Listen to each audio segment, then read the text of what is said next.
Hotel ನಡೆದು ಬಂದ ದಾರಿ ಹೇಗಿದೆ? ಅಣ್ಣ ತಮ್ಮ ದೊಡ್ಡ ಸಾಮ್ರಾಜ್ಯವನ್ನ ಕಟ್ಟಿದ್ದು ಹೇಗೆ ಗೊತ್ತಾ? ಬೆಂಗಳೂರಿನ ಬೆಸ್ಟ್ ಬಿರಿಯಾನಿ ಮೇಕರ್ಸ್ನ ಸ್ಫೂರ್ತಿಯ ಕಥೆ. ಇದೇ ಹೊತ್ತಿನ ವಿಶೇಷ ಸ್ಟಾರ್ ಆಫ್ ಕರ್ನಾಟಕ. ನಾನು ಪ್ರೀತಿ ಆಕಾಶ್.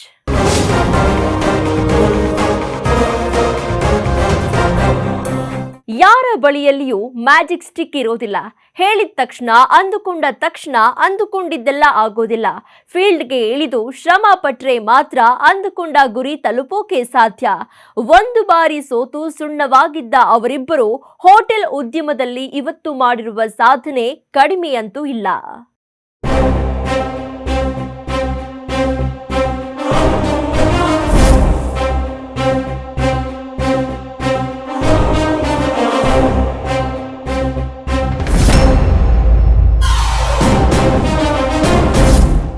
ಇಬ್ರಾಹಿಂ ಖಲೀಲ್ ಮತ್ತು ಮೊಹಮ್ಮದ್ ರಶೀದ್ ಈ ಒಡಹುಟ್ಟಿದವರು ಇವತ್ತು ಹೋಟೆಲ್ ಇಂಡಸ್ಟ್ರಿಯಲ್ಲಿ ದೊಡ್ಡ ಹೆಸರು ಮಾಡಿದ್ದಾರೆ. 500ಕ್ಕೂ ಹೆಚ್ಚು ಜನರಿಗೆ ಉದ್ಯೋಗ ಕೊಟ್ಟಿದ್ದಾರೆ. ವಾರ್ಷಿಕ 100 ಕೋಟಿ ಬಿಸ್ನೆಸ್ ಮಾಡ್ತಾರೆ.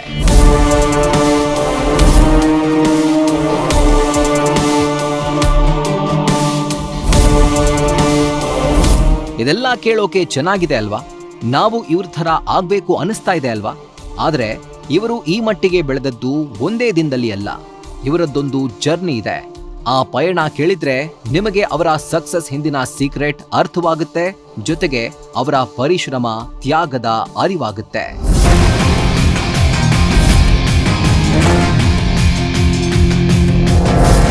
2004 ಆ ದಿನಗಳು ಬದುಕು ಗರಿಷ್ಠವಾಗಿ ಕಠಿಣ, ಅವಕಾಶಗಳು ಅತಿ ಕಡಿಮೆ ಮತ್ತು ಹಾದಿ ಸಂಪೂರ್ಣ ಅನಿಶ್ಚಿತ. ಏನಾದ್ರೂ ಒಂದು ಕೆಲಸ ಸಿಗಲಿ, ಬದುಕು ಸರಿಯಾಗ್ಲಿ ಎಂಬ ಒಂದೇ ಆಶಯ. ಅದೇ ಸಮಯದಲ್ಲಿ ನಗರದ ಪ್ರತಿಷ್ಠಿತ ಹೋಟೆಲ್ನಲ್ಲಿ ಇಬ್ಬರು ಕೆಲಸಕ್ಕೆ ಸೇರಿದ್ರು. ಅಲ್ಲಿ ಶುರುವಾಯಿತು ಅವರ ನಿರಂತರ ಪರಿಶ್ರಮ, ಅಪಾರ ಶಿಸ್ತು ಮತ್ತು ಅಸಾಧ್ಯವನ್ನ ಸಾಧ್ಯಗೊಳಿಸುವ ಪ್ರಯಾಣ. ನಾವು 2004 ಬ್ಯಾಂಗ್ಳೂರಿಗೆ ಬಂದ್ವಿ. ಯಾಕಂದ್ರೆ ಅವಾಗ ಇರುವ ಒಂದು ಪರಿಸ್ಥಿತಿ, ಇರುವ ಒಂದು ಸ್ಟ್ರಗಲು, ಏನೋ ಕೆಲಸಕ್ಕೆ ಯಾವುದೋ ಒಂದು ಕೆಲಸ ಮಾಡೋಣ ಅಂತ ಹೇಳ್ಬಿಟ್ಟು ಬ್ಯಾಂಗ್ಳೂರಿಗೆ 2004 ನಾವು ಇಲ್ಲಿ ಕೆಲಸಕ್ಕಂತ ಬಂದ್ವಿ. ಆಮೇಲೆ ಒಂದು ಪ್ರತಿಷ್ಠಿತ ಹೋಟ್ಲಲ್ಲಿ ಒಂದು ಕೆಲಸಕ್ಕೆ ನಾವು ಜಾಯ್ನ್ ಆದ್ವಿ ಇಬ್ರು ಕೂಡ. ಆಮೇಲೆ ನಮ್ಮ ಜರ್ನಿ ಸ್ಟಾರ್ಟ್ ಆಯಿತು. ಆಮೇಲೆ ಇಬ್ಬರದು ನಾವು ಜರ್ನಿ ಸ್ಟಾರ್ಟ್ ಆದಮೇಲೆ ಮತ್ತೆ ಏನಾದರೂ ಕೆಲಸ ಮಾಡಿ ಒಂದು 6-7-8 ವರ್ಷ ಕೆಲಸ ಮಾಡಿದ್ದೀವಿ. ಮಾಡಿಬಿಟ್ಟು ಆಮೇಲೆ ನಮ್ಗೆ ಅನಿಸ್ತು ಏನಾದರೂ ಒಂದು ಸಾಧನೆ ಮಾಡಬೇಕು, ಒಂದು 100 ಜನಕ್ಕೆ ಕೆಲಸ ಕೊಡಬೇಕು, ಒಂಥರ ಒಂದು ಹೋಟ್ಲ್ ಮಾಡ್ಬೇಕಂತ ಒಂದು ಮನಸ್ಸಲ್ಲಿ ಬಂತು.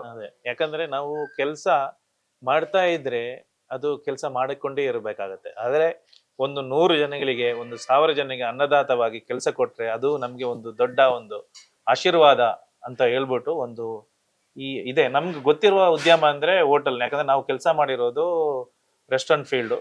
ಅದೇ ಫೀಲ್ಡ್ ಅನ್ನ ಸ್ಟಾರ್ಟ್ ಮಾಡೋಣ ಅಂತ ಹೇಳ್ಬಿಟ್ಟು 2010 ನಾವು ಈ ಒಂದು ಇಂಡಸ್ಟ್ರಿಗೆ ಕಾಲಿಟ್ಟಿವಿ. ಇಬ್ಬರು ಸೇರ್ಬಿಟ್ಟು ಈ ಒಂದು ಸಂಸ್ಥೆನ 2010 ನಡ್ಸ್ಕೊಂಡು ಈ ತರ ಬಂದ್ವಿ. 2010 ಸ್ಟಾರ್ಟ್ ಮಾಡಿದ್ದು ಹಾಸನದ ಚನ್ನರಾಯಪಟ್ಟಣದ ಹೈವೇಯಲ್ಲಿ. 3 ವರ್ಷ ಹೋಟೆಲ್ ನಡೆಸಿದ್ರೂ ಫಲ ಸಿಗ್ಲಿಲ್ಲ. ಲಾಸ್ ಆಗೋದ್ರ ಜೊತೆಗೆ ಇವರಿಗೆ ಮೋಸ ಕೂಡ ಆಗತ್ತೆ. ನಾವು 2010 ನಾವು ಬಂದಾಗ ನಾವು ಸ್ಟಾರ್ಟ್ ಮಾಡಿ ನಾವು ಸ್ಟಾರ್ಟ್ ಮಾಡಿದ್ದು ಹೈವೇಯಲ್ಲಿ, ಹಾಸನ ಚನ್ನರಾಯಪಟ್ಟಣ ಹೈವೇ ಅಲ್ಲಿ ಇಂಪೀರಿಯಲ್ ಅಂತ ಸ್ಟಾರ್ಟ್ ಮಾಡಿ, Bengaluru to Mangaluru highway. But ಅಲ್ಲಿ ನಾವು ಒಂದು 3 ವರ್ಷ ಅಲ್ಲಿ ಮಾಡಿದೀವಿ. ಅಲ್ಲಿ ಹೋಟ್ಲ್ ಮಾಡಿ ಅಲ್ಲಿ 2-3 ರೆಸ್ಟೋರೆಂಟ್ ಇತ್ತು ನಮಗೆ ಅಲ್ಲಿ 2010 ಹೌದು. ಆಮೇಲೆ ಏನಾಯ್ತು, ಅಲ್ಲಿ ನಮ್ಗೆ ಒಂಥರ, ಯಾಕಂದ್ರೆ ನಾವು ಏನಂದ್ರೆ ಈ ಫೀಲ್ಡ್ ಗೆ ಹೊಸತಲ್ವಾ. ಯಾಕಂದ್ರೆ ಕರೆಕ್ಟ್ ಆಗಿಲ್ಲ. ಅಲ್ಲಿ ಅಗ್ರಿಮೆಂಟ್ ಮಾಡ್ಬೇಕು, ಮತ್ತೊಂದ್ ಮಾಡ್ಬೇಕು, ಏನೋ ಅವ್ರು ಕರೆದ್ರು ನಾವು ಹೋದ್ವಿ, ರೆಸ್ಟೋರೆಂಟ್ ಮಾಡಿದ್ವಿ ಅಷ್ಟೇ ನಮ್ಗೆ ಗೊತ್ತಿರೋದು. ಬಿಟ್ರೆ ಯಾಕಂದ್ರೆ ಆ ಏಜ್ ಅಲ್ಲಿ ನಮಗೆ ಅದು ಅಷ್ಟು ಅನ್ಸಿಲ್ಲ ಯಾವ ತರ ಮಾಡ್ಬೇಕಂತ. ಅವಾಗ ನಮ್ಗೆ ವರ್ಷ ಬಂದ್ಬಿಟ್ಟು 20 ವರ್ಷ. ನಾವು ಸ್ಟಾರ್ಟ್ ಅಪ್ ಮಾಡಿದಾಗ ನಮ್ಗೊಂದು 20 ವರ್ಷ ಅಷ್ಟೇ. ಅವಾಗ ಏನಾಯ್ತು, ಅಗ್ರಿಮೆಂಟ್ ಇಲ್ಲ, ಏನಿಲ್ಲ, ನಿಮ್ದು ಅಗ್ರಿಮೆಂಟ್ ಮುಗೀತು, ನೀವು ಇಲ್ಲಿಂದ ಹೋಗ್ಬೇಕು ಅಂತ ಇದು ಮಾಡಿದ್ರು. ಅವಾಗ ನಾವೇನ್ ಮಾಡಿದೀವಿ, ಏನ್ ಮಾಡೋಣ, ಮತ್ತೆ ಅಲ್ಲಿಂದ ಬಿಟ್ಟು ಎಲ್ಲ ಐಟಮ್ಸ್ ನಮ್ಗೆ ತುಂಬಾ ಬೇಸರ ಆಯ್ತು. ಯಾಕಂದ್ರೆ ನಾವು ಇಷ್ಟೆಲ್ಲ ಕಷ್ಟಪಟ್ಟು ಮಾಡಿದೀವಿ, ಈ ತರ ನಮ್ಮನ್ನ ಇದ್ ಮಾಡ್ತಾ ಇದಾರೆ ಅಂತ ಹೇಳ್ಬಿಟ್ಟು ನಾವೇನ್ ಮಾಡಿದ್ವಿ, ಅಲ್ಲಿಂದ ಅಲ್ಲಿರೋ ಎಲ್ಲಾ ಪೀಠೋಪಕರಣಗಳು ಎಲ್ಲವನ್ನ ಬಿಟ್ಬಿಟ್ಟು ನಾವೇನ್ ಮಾಡಿ ಸೀದಾ ಮನೆಗೆ ಬಂದ್ವಿ. ಇನ್ನೇನು ಬೇಡ, ನಾವು ಏನಾದ್ರು ಈ ಫೀಲ್ಡೇ ಬೇಡ, ಏನಾದ್ರು ಬೇರೆ ಮಾಡೋಣ ಆತರ ಅಬ್ರಾಡ್ ಆತರ ಈ ತರ ಹೋಗೋಣ ಅಂತ ಒಂದು ಪ್ಲಾನ್ ಮಾಡಿ 1 ವರ್ಷ ಏನು ಕೆಲಸ ಒಂದು ವರ್ಷ ನಾವು ಮನೆಯಲ್ಲಿ ಮನೇಲೆ ಆರಾಮ, ಏನಿಲ್ಲ, ಮಲಗೋದು, ಅದೇ ತರ ಕಂಪ್ಲೀಟ್ ಝೀರೋ. ಅದ್ಯಾಕೋ ಏನೋ ಎಲ್ಲಿ ಕಳೆದುಕೊಂಡ್ರೋ ಅಲ್ಲಿಯೇ ಮತ್ತೆ ಪುಟಿದೇಳ್ಬೇಕು ಅಂತ ಮನಸ್ಸು ಮಾಡ್ತಾರೆ. 2014ರಲ್ಲಿ ತಂದೆ 5 ಲಕ್ಷ ರೂಪಾಯಿ ಕೊಡ್ತಾರೆ. ಆ ದುಡ್ಡಲ್ಲಿ ಕಾಡುಗೋಡಿಯಲ್ಲಿ ಹೋಟೆಲ್ ಶುರು ಮಾಡ್ತಾರೆ. ಆಶ್ಚರ್ಯ ಅಂದ್ರೆ ಆ 5 ಲಕ್ಷದಿಂದ 100 ಕೋಟಿ ರೂಪಾಯಿಗೆ ಬಿಸ್ನೆಸ್ ಬೆಳೆದಿದೆ. ಒಳ್ಳೆ ಬಿಸ್ನೆಸ್ ಮಾಡ್ತಾ ಇದೀವಿ, ಒಳ್ಳೆ ದುಡಿತಾ ಇದೀವಿ. ಆಮೇಲೆ ಈ ತರ ಒಂದು ಪರಿಸ್ಥಿತಿಯಿಂದ ಝೀರೋ ಆಗ್ಬಿಟ್ಟಿವಿ ನಾವು. 2014 ನಾವು ಮತ್ತೇನ್ ಮಾಡ್ತೀವಿ, ಬೆಂಗಳೂರಿಗೆ ಬರ್ತೀವಿ. ಅವಾಗ ಏನ್ ಮಾಡ್ತಾರೆ, ನಮ್ಮ ತಂದೆ ಒಂದು ಹೆಲ್ಪ್ ಮಾಡ್ತಾರೆ ನಮಗೆ. ನಮ್ಮ ಹತ್ರ ದುಡ್ಡಿರಲ್ಲ, ಯಾವುದೇ ಒಂದು ದುಡ್ಡಿರಲ್ಲ. ಅವತ್ತು ಒಂದು 5 ಲಕ್ಷ ರೂಪಾಯಿ ಕೊಟ್ಟು ಕಳಿಸ್ತಾರೆ ನಮ್ಗೆ. ಆ 5 ಲಕ್ಷ 2014ರಲ್ಲಿ ನಾವು ಏನ್ ಮಾಡ್ತೀವಿ, ಆಗಸ್ಟ್ ತಿಂಗಳಲ್ಲಿ ಒಂದು ಕಾಡುಗೋಡಿಯಲ್ಲಿ ಅಲ್ಲಿ ನಮ್ಗೆ ಒಬ್ರು ಒಳ್ಳೆ ಹೆಲ್ಪ್ ಮಾಡ್ತಾರೆ. ಈ ಬ್ಯಾಂಗ್ಳೂರ್ನ ರಾಘು ಅಂತೇಳಿ ನಮ್ಗೆ ತುಂಬಾ ಹೆಲ್ಪ್ ಮಾಡ್ತಾರೆ. ನೀವು ಬನ್ನಿ, ಯಾಕಂದ್ರೆ ನಂದು ಹೋಟ್ಲ್ ಇದೆ, ನೀವು ನಡ್ಸ್ಬಿಟ್ಟು ಇದ್ ಮಾಡಿ ಅಂತ. ಆಮೇಲೆ ಅವ್ರು ಏನ್ ಮಾಡಿದ್ರು, ನೀವೇ ಎಲ್ಲ ತಕೊಳ್ಳಿ ಅಂತ. ನಾವು ಶ್ರಮ ಪಟ್ವಿ. ಆ ಶ್ರಮೆಗೆ ಅವ್ರು ಏನ್ ಮಾಡಿದ್ರು, ನಮ್ಗೆ ನೀವೇ ನಡ್ಸ್ಕೊಳ್ಳಿ, ಇಲ್ಲಿಂದ ಸ್ಟಾರ್ಟ್ ಮಾಡಿ ನಿಮ್ ಜರ್ನಿ ಅಂತ ಹೇಳ್ಬಿಟ್ಟು ಅಲ್ಲಿಂದ ನಾವು ತಂದೆ ಕೊಟ್ಟ ಒಂದು 5 lakhs ಇಂದ ಸ್ಟಾರ್ಟ್ ಮಾಡಿದ ಕಂಪನಿ ಇವಾಗ ಅಲ್ಹಮ್ದುಲಿಲ್ಲಾ ದೇವ್ರ ದಯಿಂದ ಆಲ್ಮೋಸ್ಟ್ 100 ಕೋಟಿಗೆ ಬೆಳೆದಿದೆ. ಇದನ್ನ ನಾನು ಹೇಳಕ್ಕೇನೆ ಒಂದು ಈ ಸಂದರ್ಭದಲ್ಲಿ ಇಚ್ಛೆ ಪಡ್ತೀನಿ. ಹಾಗಾದ್ರೆ ಈ ಅಣ್ಣ ತಮ್ಮಂದಿರ ಬ್ಯಾಕ್ಗ್ರೌಂಡ್ ಏನು? ಬೆಂಗಳೂರಿಗೆ ಬಂದಾಗ ಝೀರೋ ಆಗಿದ್ದವರು ಇಂದು ಹೇಗೆ ಬೆಳೆದ್ರು ಅನ್ನೋದು ನಿಜಕ್ಕೂ ಇಂಟ್ರೆಸ್ಟಿಂಗ್. ವಿಶೇಷ ಅಂದ್ರೆ ಇದೇ ಕಂಪನಿಯಲ್ಲಿ 8 ಜನ ಸಹೋದರರು ಒಟ್ಟಿಗೆ ಕೆಲಸ ಮಾಡ್ತಿದ್ದಾರೆ. ನಾವು ಕಲ್ತಿರೋದು, ನಾನು BE ಮಾಡಿದ್ದೀನಿ. ಇವರು ನಾನು ಹೇಳ್ಬೇಕಂದ್ರೆ ಅವಾಗಲೇ ನಾನು 7th ಸ್ಟ್ಯಾಂಡರ್ಡ್ ಬಿಟ್ಟು ಬಂದೆ. ಸ್ಟಾರ್ಟಿಂಗ್ ಅಲ್ಲೇ ಫಸ್ಟ್ ನಾನೇ ಬಂದಿರೋದು. ನಮ್ಮನ್ನೆಲ್ಲ ಬ್ಯಾಂಗ್ಳೂರ್ ಕರ್ಕೊಂಡ್ ಬಂದಿದೆ ಇವರು. ಯಾಕಂದ್ರೆ ನಾವು ಕಲಿಯುವ ಟೈಮಲ್ಲಿ ಇವ್ರೇನ್ ಮಾಡಿದ್ರು, 2004 ಅದೇ 7th ಎಕ್ಸಾಮ್ ಬರ್ದಿಲ್ಲ ಇವರು. ಅಲ್ಲಿಂದ ಬಿಟ್ಬಿಟ್ಟು ಬಂದ್ರು, ಬ್ಯಾಂಗ್ಳೂರ್ ಬಂದ್ಬಿಟ್ಟೆ. ಅವಾಗ ನನಗೆ ಎಷ್ಟು 40 ರೂಪಾಯಿ ಸ್ಯಾಲ್ರಿ. ಸ್ಟಾರ್ಟಿಂಗ್ ಅಲ್ಲಿ ನನಗೆ 40 ರೂಪಾಯಿ ಸ್ಯಾಲ್ರಿ ಕೊಟ್ರು. ಏನ್ ಮಾಡೋಣ, ಮತ್ತೆ ನಾನು ಬಂದಾಗ 2 ವರ್ಷ ಬೆಂಗಳೂರಲ್ಲೇ ಇದ್ದೆ. ಅವಾಗ ರೂಮ್ ಇಲ್ಲ, ಏನಿಲ್ಲ, ಟೋಟಲಿ ಯಾವ್ದಾದ್ರು ಮಾಡ್ಬೇಕಲ್ಲ, ಬಂದಾಗಿದೆ ಬೆಂಗಳೂರಿಗೆ. ದುಡಿಬೇಕು ಅಂತ, ಬೇರೆ ಏನಿಲ್ಲ, ದುಡಿಬೇಕು ಅಂತ ಒಂದು ಉದ್ದೇಶವನ್ನು ಇಟ್ಕೊಂಡು ಬೆಂಗಳೂರು ಬಂದ್ವಿ. ಆಮೇಲೆ ನಮ್ಮನ್ನೆಲ್ಲ ಕರೆದ್ರು ಇವರು, ಬನ್ನಿ, ಯಾಕಂದ್ರೆ ನಾವು ಕಲಿತಾ ಇದ್ವಿ. ಅವಾಗ ಏನಾಯ್ತು, ಸ್ಕೂಲಲ್ಲಿ ರಜೆ ಸಿಗುತ್ತೆ 3 months. ಆ ಟೈಮಲ್ಲಿ ನಾವೇನ್ ಮಾಡೋದು, ಇಲ್ಲಿ ಬಂದು ಡ್ಯೂಟಿಗೆ ಜಾಯ್ನ್ ಆಗೋದು. ಅವಾಗ ದುಡ್ಡು, ಯಾಕಂದ್ರೆ ದುಡ್ಡು ಬೇಕು, ಎಲ್ರಿಗೆ ನೀಡ್ಸ್, ದುಡ್ಡು ಅಂತ ಎಲ್ರಿಗೂ ಬೇಕು. ಅವಾಗ ನನಗೆ ಹೇಳೋರು, ಅದು ಕಳ್ಸು ಇದು ಕಳ್ಸು. ನಾನು ಹೇಳ ಕಳ್ಸಲ್ಲ, ನೀನು ಸ್ಕೂಲ್ ರಜೆ ಬೆಂಗಳೂರಿಗೆ ಬಾ, ಬಂದ್ಬಿಟ್ಟು ಕೆಲಸ ಮಾಡು, ದುಡ್ಕೊಂಡು ಹೋಗು ಅಂತ. ಅದೊಂಥರ ಚೆನ್ನಾಗಿತ್ತು. ನಾವು ಹೆಂಗಂದ್ರೆ ನಾವು 8 ಬ್ರದರ್ಸ್, 1 ಸಿಸ್ಟರ್. ನನಗೆ 8 ಬ್ರದರ್ಸ್ ಅಲ್ಲಿ 8 ಬ್ರದರ್ಸ್ ಒಂದೇ ಫೀಲ್ಡ್ ಅಲ್ಲಿ ಇದ್ವಿ ನಾವು ಎಲ್ರು. ನಮ್ಮೊಟ್ಟಿಗೆ ಒಬ್ಬ ಮಾತ್ರ ಕಲಿತಾ ಇದ್ದಾನೆ, ಇವಾಗಲೂ UK ಹೋಗಿದ್ದಾನೆ. ಅವನು ಡಾಕ್ಟರ್ಸ್ ಆಗ್ಬೇಕಂತ ಅವನಿಗೊಂದು ಆಸೆ. ನಾವು ಎಲ್ಲರೂ ಯಾರು ಅಷ್ಟು ಬ್ರದರ್ಸ್ ಮತ್ತವರೆಲ್ಲ ಮಾಡಿದ್ದಾರೆ, ಇಂಜಿನಿಯರಿಂಗ್ ಮಾಡಿದ್ದಾರೆ, ಒಬ್ಬ ITI ಮಾಡಿದ್ದಾರೆ, ಎಲ್ಲ ಮಾಡಿದ್ದಾರೆ. ನಾನು ಒಬ್ಬನೇ ಕಲ್ತಿಲ್ಲ, ಬಾಕಿ ಎಲ್ಲರೂ ಕಲ್ತಿದ್ದಾರೆ. ಇಷ್ಟು ದೊಡ್ಡ ಸಂಸ್ಥೆಯ ಬ್ಯಾಕ್ ಬೋನ್ ಯಾರು ಅಂದ್ರೆ ಟೀಮ್. ಈ ತಂಡದ ಪರಿಶ್ರಮವೇ ಸಾಧನೆಗೆ ಮೂಲ ಕಾರಣ ಅಂತಾರೆ ಇವರು. ಇದು ಇಷ್ಟು ದೊಡ್ಡ ಒಂದು ಸಂಸ್ಥೆಯನ್ನು ಮಾಡಕ್ಕೆ ನಮ್ಮ ಇಬ್ಬರದಲ್ಲ, ಯಾಕಂದ್ರೆ ನಮ್ಮ ಹಿಂದೆ ಅದಕ್ಕೆ ಇರುವ ನಮ್ಮ ಬ್ರದರ್ ಸಪೋರ್ಟ್ ಇರ್ಬೋದು, ನಮ್ಮ ಸ್ಟಾಫ್ ಇರ್ಬೋದು, ಅವರೇ ನಮ್ಗೆ ಇದೆಲ್ಲ ನಾವು ಅಂದ್ರೆ ಒಂದು ಫ್ರಂಟ್ ಅಲ್ಲಿ ಒಂದು ಫೇಸ್ ಮಾತ್ರ. ಯಾಕಂದ್ರೆ ನಮ್ಮ ಹಾರ್ಡ್ ವರ್ಕ್ ಇರ್ಬೋದು, ಎಲ್ಲ ಕೆಲಸ ನಮ್ಮನ್ನು ಈ ಒಂದು ಲೆವೆಲ್ಗೆ ನಾವು ಅವತ್ತು ಸ್ಟಾರ್ಟ್ ಮಾಡುವಾಗ ನಮ್ಮನ್ನ ನಂಬಿ ತುಂಬಾ ಜನ ನಮ್ಮ ಹಿಂದ್ಗಡೆ ಬಂದಿದ್ದಾರೆ, ಇವತ್ತೂ ಇದ್ದಾರೆ. ಎಷ್ಟು ವರ್ಷ ಆಗಿ, 15 ವರ್ಷ ಆಗಿ ಇವತ್ತು ನಮ್ ಜೊತೆನೆ ಇದ್ದಾರೆ, ಯಾರು ಬಿಟ್ಟು ಹೋಗಿಲ್ಲ. ಆಲ್ಮೋಸ್ಟ್ ಒಂದು 50 ಜನ ಅದೇ ಹಳೇ ಸ್ಟಾಫ್ಗಳೇ 15 ವರ್ಷದಿಂದ ನಮ್ ಜೊತೆನೆ ಕೆಲಸ ಮಾಡ್ತಾ ಇದ್ದಾರೆ, ನಮ್ ಜೊತೆನೆ ಇದ್ದಾರೆ. ಎಲ್ಲ ಯಾವ ಪೋಸ್ಟ್ ಇಂದ ಬಂದವರು, ಕ್ಲೀನಿಂಗ್ ಬಾಯ್ ಬಂದವರು ಇವತ್ತು ಮ್ಯಾನೇಜರ್ ಪೋಸ್ಟ್ ಅಲ್ಲಿ ಇದ್ದಾರೆ, ದೊಡ್ಡ ಪೋಸ್ಟ್ ಅಲ್ಲಿ ಇದ್ದಾರೆ. ಕೆಪಬಿಲಿಟಿ, ಅವರ ಒಂದು ಹಾರ್ಡ್ ವರ್ಕ್, ಅವರ ಒಂದು ಸ್ಮಾರ್ಟ್ ವರ್ಕ್. ಯಾಕಂದ್ರೆ ನಮ್ಮನ್ನ ನಂಬಿ ಬಂದಿದ್ದಾರೆ, ಯಾವ ಹೋಟ್ಲಿಂದನೂ ಬಂದಿದ್ದಾರೆ, ಬೇರೆ ಕಡೆಯಿಂದ ಬಂದಿದ್ದಾರೆ. ಆಗ ನಾವು ಆತರ ಯಾರನ್ನು ಬಿಟ್ಟಿಲ್ಲ. ಅವ್ರಿಗೆ ಏನ್ ಕೊಡ್ಬೇಕು ಅದೆಲ್ಲ ನಾವು ಮಾಡಿದೀವಿ. ಕರೆಕ್ಟ್ ಆಗಿ ಅವ್ರಿಗೆ ಏನೇನ್ ಕೊಡ್ಬೇಕು, ಫೆಸಿಲಿಟಿ ಏನ್ ಕೊಡ್ಬೇಕು ಎಲ್ಲ ಮಾಡಿದ್ವಿ, ಎಲ್ಲ ಸ್ಟಾಫ್ಗೂ ಅಷ್ಟೇ. ಝೀರೋದಿಂದ ಶುರುವಾದ ಇವರ ಜರ್ನಿ ಇಂದು 9 ಸ್ಟೋರ್ಸ್ಗೆ ಬಂದು ನಿಂತಿದೆ. ಇಂಪೀರಿಯೋದ ಸ್ಪೆಷಾಲಿಟಿ ಏನ್ ಗೊತ್ತಾ? Same taste. ಯಾವುದೇ ಸ್ಟೋರ್ಗೆ ಹೋದ್ರೂ ಕೂಡ ಟೇಸ್ಟ್ ಬದಲಾಗೋದಿಲ್ಲ, ಕ್ವಾಲಿಟಿಯಲ್ಲಿ ಯಾವುದೇ ವ್ಯತ್ಯಾಸಗಳಿರೋದಿಲ್ಲ. ಆಮೇಲೆ ಬ್ಯಾಂಗ್ಳೂರಲ್ಲಿ ಮತ್ತೇನಾಯ್ತು, ಅದೇ ನಾವು ಹೇಳಿದಿವಲ್ಲ, 13ಕ್ಕೆ ನಾವು ಝೀರೋ ಆಗ್ಬಿಟ್ವಿ. ಆಮೇಲೆ 14ಕ್ಕೆ ನಾವು ಮತ್ತೆ ಕಾಡುಗೋಡಿಯಿಂದ ಫಸ್ಟ್ ಔಟ್ ಸ್ಟಾರ್ಟ್ ಮಾಡಿದ್ಮೇಲೆ ನಾವು ಹಿಂದೆ ತಿರುಗಿ ನೋಡಿಯೇ ಇಲ್ಲ. ಯಾಕಂದ್ರೆ ಅವಾಗ ಜರ್ನಿ ನಮ್ದೇನಾಯ್ತು, ಒಂದು ಫಾಸ್ಟ್ ಆಗೋಯ್ತು. ಆಮೇಲೆ 2017ಕ್ಕೆ ವೈಟ್ ಫೀಲ್ಡ್ ಅಲ್ಲಿ ಓಪನ್ ಮಾಡಿದ್ವಿ. ಆಮೇಲೆ 18ಕ್ಕೆ ಬ್ರೂಕ್ ಫೀಲ್ಡ್ ಕಲ್ಯಾಣನಗರ, ಆಮೇಲೆ ಕೋರಮಂಗಲ HSR, ಇವಾಗ ರೀಸೆಂಟ್ ಆಗಿ ಮಹಾಲಕ್ಷ್ಮಿ ಲೇಔಟ್ ಅಲ್ಲಿ ಓಪನ್ ಆಯ್ತು. ಇವಾಗ ನಮ್ಗೆ ಓವರ್ ಆಲ್ ಆಗಿ 9 ಔಟ್ಲೆಟ್ ಇದೆ.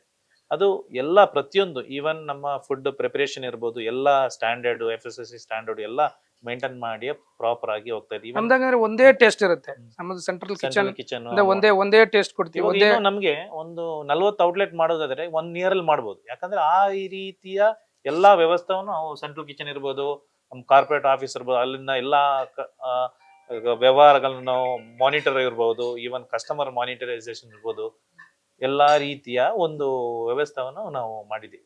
ಯಾಕಂದ್ರೆ ನಮ್ದು ಕಸ್ಟಮರ್ ಈಗ ಯಾವುದೇ ಕಸ್ಟಮರ್ ಈಗ ನಾವು ಈಗ ಆನ್ಲೈನ್ ಆರ್ಡರ್ ಬರುತ್ತೆ, ಇದು ಬರುತ್ತೆ, 10 minutes ಅಲ್ಲಿ ನಮ್ದು ಸರ್ವಿಂಗ್ ಆಗುತ್ತೆ ಫುಡ್. ಇಂಪೀರಿಯೋದ ಇನ್ನೊಂದು ವಿಶೇಷತೆ ಅಂದ್ರೆ ಕಸ್ಟಮರ್ ಕಂಪ್ಲೇಂಟ್ಸ್ ಮ್ಯಾನೇಜ್ಮೆಂಟ್. ಹೌದು, ಯಾವುದೇ ಕಸ್ಟಮರ್ ಕಂಪ್ಲೇಂಟ್ ಮಾಡಿದ್ರೆ ಅದನ್ನ ಕ್ವಿಕ್ ಆಗಿ ಸಾಲ್ವ್ ಮಾಡಿ ಆ ಪ್ರಾಬ್ಲಮ್ ಮತ್ತೆ ಬರ್ದಿರೋ ತರ ನೋಡ್ಕೊಳ್ತಾರೆ. ಯಾವುದೇ ಕಸ್ಟಮರು ನಮ್ ಫಸ್ಟ್ ಪ್ರಿಪರೇಷನ್ ಅಂದ್ರೆ ಏನು, ಒಂದು ಏನಾದ್ರೂ ಒಂದು ಕಂಪ್ಲೇಂಟ್ ಬಂದು ರೆಸ್ಪಾನ್ಸಿಬಲ್ ವಿತಿನ್ ಸೆಕೆಂಡ್ ಅಲ್ಲಿ ಮಾಡ್ತಾರೆ. ಕಸ್ಟಮರ್ ಇಮಿಡಿಯೇಟ್ಲಿ ನಾವು ಇದು ಸೊಲ್ಯೂಷನ್ ಮಾಡ್ಕೊಡ್ತೀವಿ. ಬಂದ ಕಸ್ಟಮರ್ ಹ್ಯಾಪಿ ಆಗಿ ಹೋಗ್ಬೇಕು, ಯಾಕಂದ್ರೆ ಮತ್ತೆ ಅವ್ರು ಬರಬೇಕು. ಯಾಕಂದ್ರೆ ನಾವು ಮಂಗಳೂರಿನವರು, ಪ್ರತ್ಯೇಕವಾಗಿ ಮಂಗಳೂರಿನವ್ರು ಅಂದ್ರೆ ಫುಡ್ ಅಲ್ಲಿ ಒಂದು ಜಾಸ್ತಿ ಒಂದು ಇಂಟ್ರೆಸ್ಟ್ ಇರುತ್ತೆ. ಯಾಕಂದ್ರೆ ಎಲ್ಲಾ ರೀತಿಯ ಲ್ಯಾಂಗ್ವೇಜ್ ಭಾಷೆಗಳಿರ್ಬೋದು ಬರುತ್ತೆ, ಮತ್ತೆ ಎಲ್ಲವರನ್ನು ಕನೆಕ್ಟ್ ಮಾಡುವ ಒಂದು ಶಕ್ತಿ ನಮ್ಗೆ ದೇವರು ಕೊಟ್ಟಿದ್ದಾರೆ ಮಂಗಳೂರಿನವರಿಗೆ. ಸದ್ಯ 500ಕ್ಕೂ ಹೆಚ್ಚು ಉದ್ಯೋಗಿಗಳಿದ್ದಾರೆ. ಇನ್ನು ಕೆಲವೇ ತಿಂಗಳಲ್ಲಿ ಮತ್ತೈದು ಔಟ್ಲೆಟ್ನ ಶುರು ಮಾಡಲಿದ್ದಾರೆ. ಅಂದ್ಹಾಗೆ ಇವರ ಗುರಿ ಏನ್ ಗೊತ್ತಾ? 2035ರ ಒಳಗೆ 10,000 ಕೋಟಿ ರೂಪಾಯಿ ಬಿಸ್ನೆಸ್ ಮಾಡೋದಾಗಿದೆ. ಇವಾಗ ಆಲ್ಮೋಸ್ಟ್ 500+ ಎಂಪ್ಲಾಯೀಸ್ ಇದ್ದಾರೆ, 500+ ಎಂಪ್ಲಾಯೀಸ್ ಇದ್ದೀವಿ. ಇವಾಗ ಇನ್ನು ಪೈಪ್ಲೈನ್ ಅಲ್ಲಿ ನಮ್ದು ಒಂದು 5 ಔಟ್ಲೆಟ್ಸ್ ಬರುತ್ತೆ. ಇನ್ನು ವಿದಿನ್ 6 months ಅಲ್ಲಿ ಒಂದು 5 ಔಟ್ಲೆಟ್ಸ್ ಓಪನ್ ಮಾಡ್ತೀವಿ. ನಾವು ನಮ್ಮ ಒಂದು ಏಮ್ ಏನಂದ್ರೆ ಬೈ 2035 ಒಂದು ಈ ಕಂಪನಿಯನ್ನ ಒಂದು 10,000 ಕೋಟಿ ಕಂಪನಿ ಮಾಡಬೇಕು ಅಂತ ಒಂದು ಏಮ್ ಇಟ್ಕೊಂಡು ಹೋಗ್ತಾ ಇರೋದು. ಅದೇ ರೀತಿ ಇವಾಗ ನೆಕ್ಸ್ಟ್ ಇನ್ನೊಂದು ಇದರಲ್ಲಿ ನಮ್ಗೆ ಏನು ಖುಷಿ ಸಿಗುತ್ತೆ ಅಂದ್ರೆ, ಒಂದು 100,000 ಜನಗಳಿಗೆ ಕೆಲಸ ಕೊಡ್ತೀವಿ. ಅವರು ಫ್ಯಾಮಿಲಿಯವರು, ಅವರ ಫ್ಯಾಮಿಲಿಗೆ ಅದು ಹೆಲ್ಪ್ ಆಗುತ್ತೆ. ಇನ್ನೊಂದಂದ್ರೆ ನಮ್ಮ ಇಂಡಿಯನ್ ಎಕಾನಮಿ, ನಮ್ಮ ಕರ್ನಾಟಕದ ಇಂಡಿಯನ್ ಎಕಾನಮಿಗೆ ನಮ್ಮಿಂದ ಒಂದು ಕೊಡುಗೆ ಏನಂದ್ರೆ, ನಮ್ಮ ಕಡೆಯಿಂದ ಏನು ಒಂದು ಎಕಾನಮಿಗೆ ನಮ್ಮ ಒಂದು ಕೊಡುಗೆ ಏನಿದೆ ಅದು ನಮ್ಮ ಕಡೆಯಿಂದ ಕೊಡಕಾಗಿತ್ತಲ್ಲ ಅಂತ ಒಂದು ಸಂತೋಷ ನಮ್ಗೆ. ಅಷ್ಟಕ್ಕೂ ಇಂಪೀರಿಯೋ ಜನರು ಯಾಕೆ ಇಷ್ಟಪಟ್ಟಿದ್ದಾರೆ ಗೊತ್ತಾ? ಇವರಲ್ಲಿ ಸಿಗೋ ಬಿರಿಯಾನಿಯಿಂದ, ಜೊತೆಗೆ ಆಲ್ ಇನ್ ಒನ್ ಅನ್ನೋ ಕಾರಣಕ್ಕೆ. ಯಾಕಂದ್ರೆ ಇಂಪೀರಿಯೋ ಕಸ್ಟಮರ್ ಫಸ್ಟ್ ಇದು ಮಾಡೋದು ಏನಕ್ಕಂದ್ರೆ ಫುಡ್, ಬಿರಿಯಾನಿ, ಗ್ರಿಲ್, ಅಲ್ಫಾಮ್ ಈ ತರ ಫೇಮಸ್ ಆಗಿದೆ. ಯಾಕಂದ್ರೆ ಈಗ ನಾವು ಫ್ಲಾಟರ್, ನಾವು ಮೈನಿಗೆ ಫ್ಲಾಟರೇ ಫೋಕಸ್ ಮಾಡ್ತಾ ಇದ್ವಿ. ಫ್ಲಾಟರ್ ಇಂದ ತುಂಬಾ ನಮ್ಗೆ ಕಸ್ಟಮರ್ ಏನಂದ್ರೆ, ಕಸ್ಟಮರ್ ಒಂದು ಟೇಬಲ್ ಬಂದಾಗ ಅವರಿಗೆ ಎಲ್ಲಾ ಐಟಮ್ಸ್ ಒಂದೇ ಇದರಲ್ಲಿ ಸಿಗುತ್ತೆ, ಮತ್ತೆ ಲೇಟ್ ಆಗೋದು ಆ ತರ ಬರಲ್ಲ, ಕರೆಕ್ಟ್ ಆಗಿ ಸಿಗುತ್ತೆ. ಇನ್ನೊಂದು ವಿಷಯ ಅಂದ್ರೆ ಇಂಪೀರಿಯೋ ಸ್ಪೆಷಲಿ ಒಂದ್ ಜಾಗಕ್ಕೆ ಬಂದಾಗ ಎಲ್ಲಾ ರೀತಿಯ ಐಟಮ್ಸ್ ಅವ್ರಿಗೆ ಸಿಗುತ್ತೆ. ಇವಾಗ ಉದಾಹರಣೆಗೆ ಒಂದು ಫ್ಯಾಮಿಲಿ ಬಂದ್ರು, ಮಕ್ಕಳಿಗೆ ಬರ್ಗರ್ ಬೇಕು, ಇನ್ನೊಬ್ಬರಿಗೆ ಜ್ಯೂಸ್ ಬೇಕು, ಇನ್ನೊಬ್ಬರಿಗೆ ಬಿರಿಯಾನಿ ಬೇಕು, ಗೀ ರೈಸ್ ಬೇಕು, ಇದು ಎಲ್ಲ ಒಂದೇ ಜಾಗದಲ್ಲಿ ಅವರಿಗೆ ಸಿಗುತ್ತೆ. ಎಲ್ಲೋ ಇಲ್ಲಾಂದ್ರೆ ಬರ್ಗರ್ಗೆ ಇನ್ನೊಂದು ಕಡೆ ಹೋಗ್ಬೇಕು, ಇನ್ನೊಂದು ಕಡೆ ಇದಿಲ್ಲ. ಆಲ್ ಇನ್ ಒನ್ ಎಲ್ಲ ಇಂಪೀರಿಯೋ ಬಂದ್ರೆ ಎಲ್ಲಾ ಫುಡ್ ಸಿಗುತ್ತೆ ನಮ್ಮ ಹತ್ರ. ಆತರ ಒಂದು ಕಾನ್ಸೆಪ್ಟ್ ಇಂಪೀರಿಯೋ ಸ್ಪೆಷಲ್ ಆಗಿ. ನಮ್ದು ಈಗ 3 ಬ್ರ್ಯಾಂಡ್ ಇದೆ. ಒಂದು ಇಂಪೀರಿಯೋ, ಇನ್ನೊಂದು ಗೋಚಿಕ್, ಒಂದು ಪ್ರೋಸ್ಕ್ ಅಂತ ಹೇಳಿ. ಈ 3 ಬ್ರ್ಯಾಂಡ್ ಅಲ್ಲಿ ನಾವು ಗೋಚಿಕಲ್ಲಿ ಸ್ಪೆಷಲ್ ಆಗಿ ಬರ್ಗರ್, ಫ್ರೈಡ್ ಚಿಕನ್ ಈ ತರ ಸರ್ವ್ ಮಾಡ್ತೀವಿ. ಪ್ರೋಸ್ಕೋದಲ್ಲಿ ಈ ice creams, desserts, juice. Imperio specially biryani and grill, ಅದರಲ್ಲಿ ಅಲ್ಫಾಮು, ಗ್ರಿಲ್ಲು ಎಲ್ಲ ನಮಗೆ ಈಗ 1 year back best biryani award ನಮಗೆ ಸಿಕ್ಕಿರೋದು. ಬೆಂಗಳೂರು ಅಲ್ಲಿ ಬೆಸ್ಟ್ ಬಿರಿಯಾನಿ ಅವಾರ್ಡ್ ನಮ್ಮ ಹೋಟೆಲ್ ಅಸೋಸಿಯೇಷನ್ ನಮಗೆ ಸಿಕ್ಕಿರೋದು best biryani award.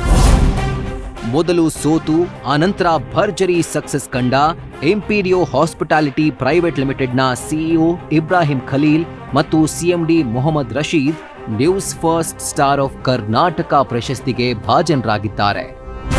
Ibrahim Khalil CEO, ಹಾಗೆಯೇ Mohammed Rashid CMD, Imperio hospitality private limited.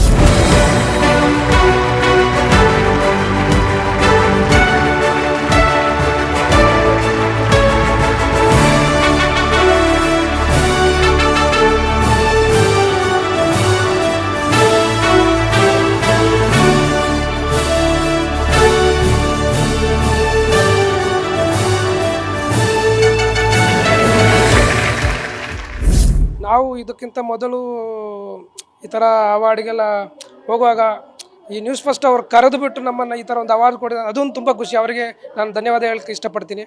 ಅದಂದರೆ ಈ ಥರ ಬಿಸ್ನೆಸ್ ಮಾಡೋರಿಗೆ ಪ್ರತಿಯೊಬ್ಬರಿಗೂ, ಯಾಕಂದರೆ ಅವಾರ್ಡ್ ಈ ಥರ ಕೊಟ್ಟರೆ ಅದೊಂದು ಪ್ರೋತ್ಸಾಹ ಆಗುತ್ತೆ ಅವರಿಗೆ.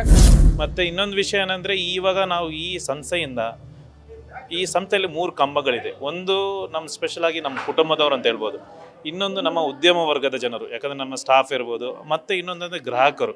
ಯಾಕಂದರೆ ಈ 3 ಕಂಬಗಳು ಸೇರಿದರೆ ಮಾತ್ರ ಈ ಅವಾರ್ಡಿಗೆ ಒಂದು ನಾವು ಭಾಜನರಾಗ್ತೀವಿ ಅಂತ ಹೇಳಕ್ಕೆ ಇಷ್ಟಪಡ್ತಾ ಇದ್ದೀನಿ. ಇದೇ ಹೊತ್ತಿನ ವಿಶೇಷ.